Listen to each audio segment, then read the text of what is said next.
భగవద్గీత అధ్యాయం 1 శ్లోకం 32 శ్లోకము నా కాంక్షే విజయం కృష్ణన చ రాజ్యం సుఖాని చ కిం నో రాజ్యేన గోవింద కిం భోగైర్జీవితేన వా.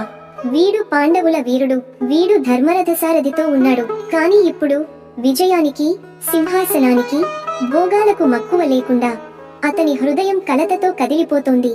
శ్లోక ఉచ్చారణ నా కాంక్షే విజయం కృష్ణ కృష్ణ, నాకు విజయం కావాలని లేదు. నచ్చ రాజ్యం సుఖానిచ, రాజ్యము కావలసినది కాదు, సుఖాలు కావలసినవి కావు. కిం నహ రాజ్యేన గోవింద గోవింద, ఈ రాజ్యంతో నాకు ఏమి లాభం.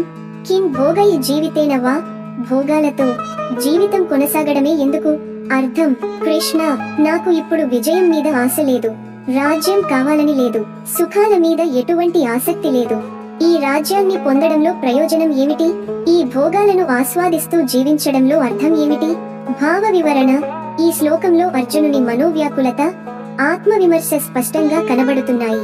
అతడు అర్థిస్తున్నాడు, గెలుపు అనేది బంధువులను చంపి వస్తే అది ఓటమికే సమానం. భోగాలెంత ఉన్నా మనసు శూన్యంగా ఉంటే ఎలాంటి ఆనందం లేదు. రాజ్యాన్ని పాలించే కన్నా ధర్మాన్ని నిలబెట్టడం ముఖ్యం. తాత్విక సందేశం మన జీవితంలో లక్ష్యం ఎంత శక్తివంతమైనదైనా ఆ లక్ష్యం ద్వారా మానవత్వం నశించితే అది వంచన, మనసుకే కాక సమాజానికి.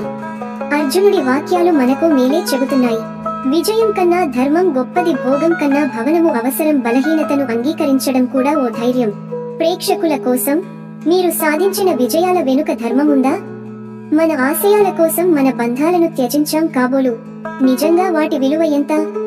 మెసేజ్ ఈ శ్లోకంలో అర్జునుని లోతైన ఆత్మవిమర్శ మనల్ని ఆలోచనలో పడేస్తుంది. భగవద్గీత మన మనసుకు అద్దం వేసే గ్రంథం. తదుపరి శ్లోకాలలో మనం చూస్తాం ఈ విషాదంలోంచి అర్జునుడు ఎలా మేల్కొంటాడో. ధర్మం అంటే ఏమిటో తెలుసుకోవాలంటే ఈ ఛానల్ కి సబ్స్క్రైబ్ చేయండి, లైక్ చేయండి, షేర్ చేయండి. జై శ్రీకృష్ణ, జై భగవద్గీత.